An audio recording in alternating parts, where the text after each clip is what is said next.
Hello chess friends and welcome to Zadov's Chess Channel and welcome to another great game of Lindores Abbey Rapid Challenge in 2020. It's Sergey Karjakin against Jan-Krzysztof Duda, and I decided to show you this game because Sergey Karjakin and Hikaru Nakamura are now in the lead of the tournament after 2 days. So they have 5.5 points and on the third place is maybe it's a surprise, but it's Magnus Carlsen with only 4.5 points and Wesley So with the same point count also on the fourth place. Although this game was played yesterday, I think I should really publish one game by Sergey Karjakin as he is now the leader with Nakamura, as I mentioned.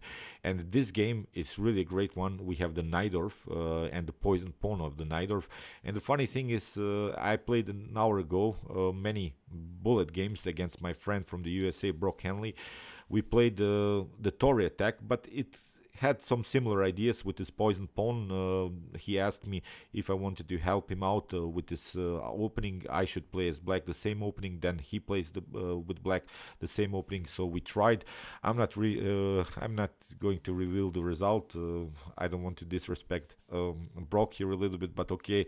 This was really a great battle between the two of us in this poison pawn variation. It's similar to the Najdorf with the same idea. Basically, in this poison pawn variation of the Najdorf, you're giving up a pawn, but then you have a huge activity with your minor pieces, so that's why I think this will be really a great one to see. So let's check out the game. E4 played by Sergey Karjakin. We have C5 by Jan-Krzysztof Duda, knight to F3, D6, D4, C takes D4, knight to D4, and now knight to F6. After knight to C3, now black basically has the flexibility to maybe go into a dragon, chevening system, pardon me, with the move E6, the Pelican Lasker or the Sveshnikov system with the move E5, A6, the Najdorf, and similar ideas. So here A6 played by Jan-Krzysztof Duda. We have bishop to G5. This is now, although it's a tactical idea, of course, to create here some possibilities to really play some f4, e5 pawn breakthroughs. But this move bishop to g5 is also a positional idea. You'll see how important this move is, because there is always this positional threat, sort of, to play bishop takes f6 after g takes or e takes f6. You will have really weird pawn structure in front of your king, so that's why here e6 played by Duda, and we have now f4. Here queen to b6. Now this is now the most aggressive line of Najdorf. I think here you of course attacking the b2 weakness, because the bishop has left the defense of this b2 pawn. It's, as I mentioned, similar to the Tory attack when black tries here c5 and then plays queen to b6. As I said, my friend Brock and me played now many games in this particular Tory attack.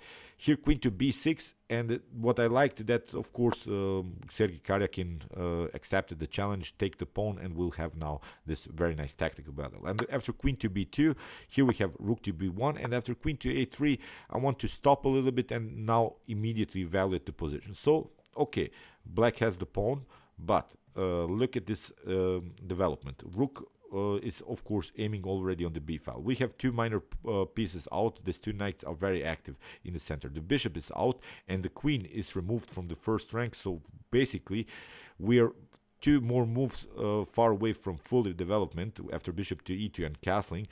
So on the other hand, black has, of course, now the development problems, hasn't developed here this dark square bishop, the light square bishop, and the knight. So I think from white's perspective, it's a good compensation, this kind of activity for a pawn. After queen to a3, we have now f5. What you don't want to do is here to play e5. That's why I think this bishop to g5 is also tactical, as I mentioned, but also a positional idea. Now I think we can simply take bishop takes f6 after g takes f6. We could have here the possibility to jump with the knight on d5. If you take, then you get the fork, but you don't have to even go into tactics when you know your strategy. Basically, after g takes f6, I think knight to b3 is a calm move, and now we should try something like bishop to c4, knight to d5, simply occupying the weakness, and of course it's the weak square here on d5. If you evaluate this position from the bishop's activity, this bishop is blocked out by this pawn on f5, this bishop is blocked out by its own pawn. If you advance the pawn, you lose the pawn, so this bishop is basically locked. If you try something like h5 and then maybe bishop to h6 here, then it's not good. then I think you stay with the king in the center through the whole game. You cannot castle anymore. So you see, after the move f5, passing through with the move e5 is not an option here for black. So that's why Jan-Krzysztof Duda challenged the knight with the move knight to c6, and we have now f takes e6. You don't want to take, of course, with the bishop, because then you get simply knight takes e6 after f takes e6. Now bishop to e2 followed maybe with bishop to h5. If, of course, we remove the knight, it's very dangerous. So still, this e6 is a weakness, d6 is a weakness. We could also try bishop to c4. So it's very easy now for white to find some attacking ideas. So that's why here, after the move f takes e6, f takes e6, also played by Jan-Krzysztof Duda, and now comes knight to c6. After b takes c6, I want to stop again, evaluate the position. This is now really a weird position, which happens many times in Sicilian defense openings.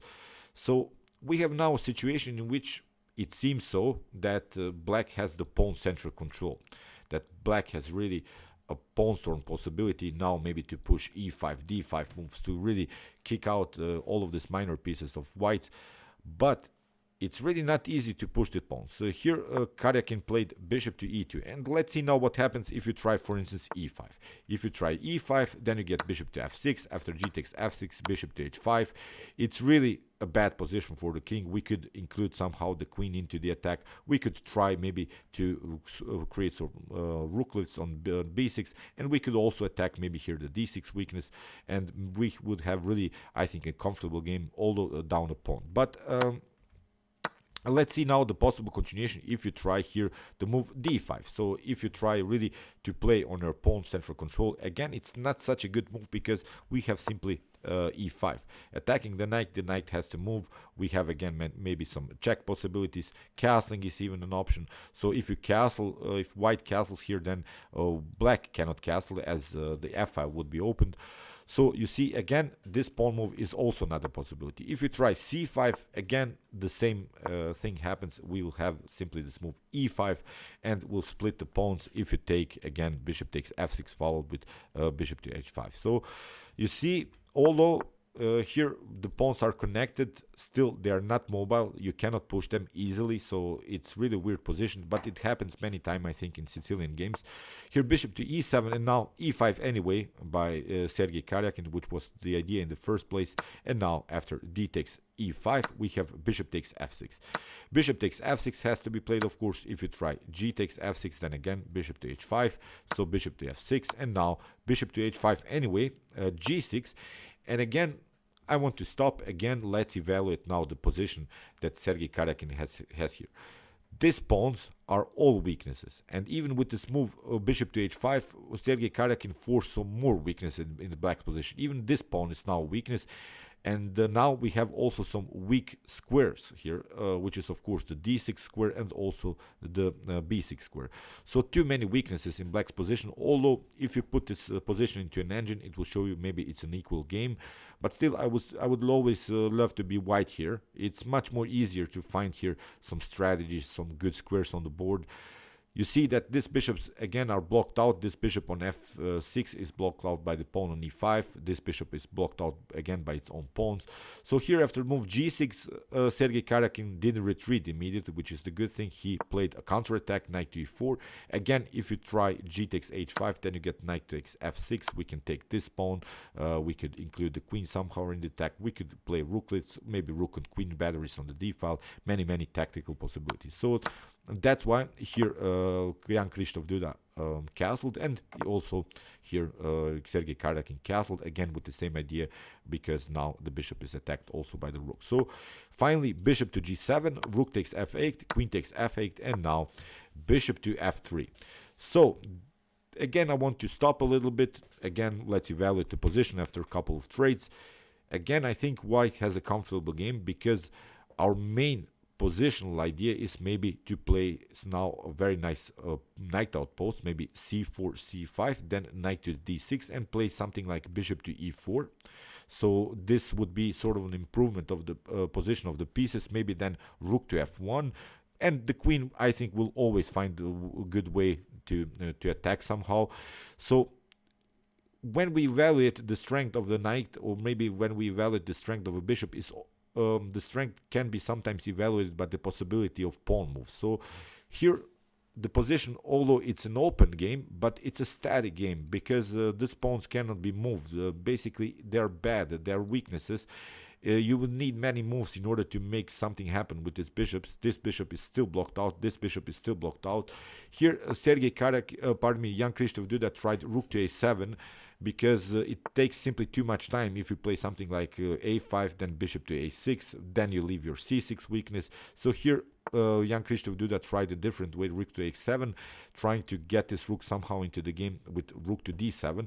But now rook to b8, simply a simple move by Sergey Karjakin. We have rook to d7 and now queen to a5, simply attacking further, maybe trying to get the queen somehow again on dark squares, maybe knight to c5, attacking here the e6 weakness. In the game, queen to d8 was played, and again here Sergey Karjakin accepted the challenge. Queen takes d8, which is a good move because after rook takes d8 the position is more simplified, which is a good thing. We don't want to have the queens on the board because then you always vulnerable to your opponent's checks.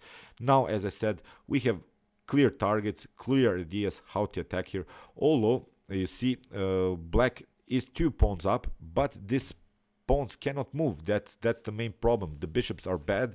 The knight is perfectly fine here on e4. Here bishop to g4, attacking the pawn, and now we have king to f7, and here Sergey Karjakin found, of course, a great tactic. Rook takes c8. After rook takes c8, knight to d6, and here simply taking the rook, and here white has a completely winning endgame. Although it's hard now to proceed. You see Jan-Krzysztof Duda will battle. Here bishop to f3 was played. We have king to f5. Now Karjakin managed to grab another pawn. We have e4, king to f2. You have to include your king now into the game. We are now in the endgame stage.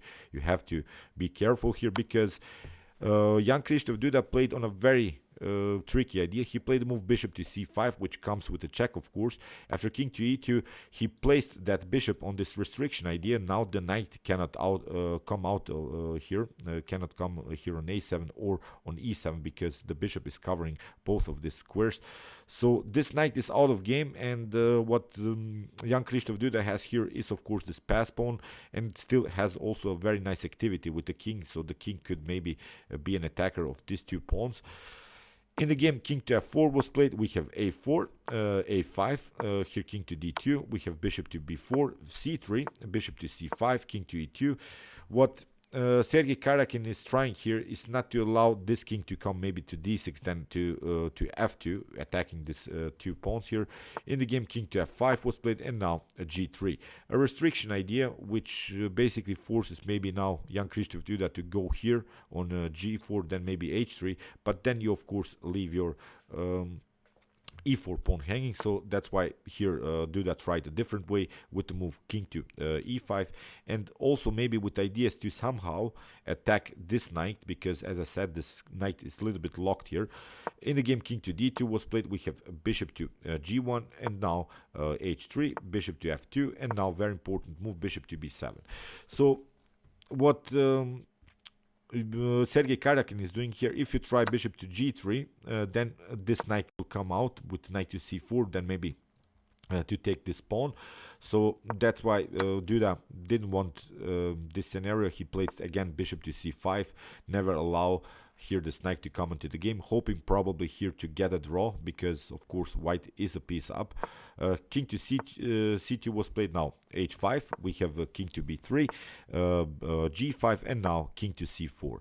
So finally Karjakin found a way to include this king in the attack. We have bishop to f2 again, attacking the pawn, and now finally g4.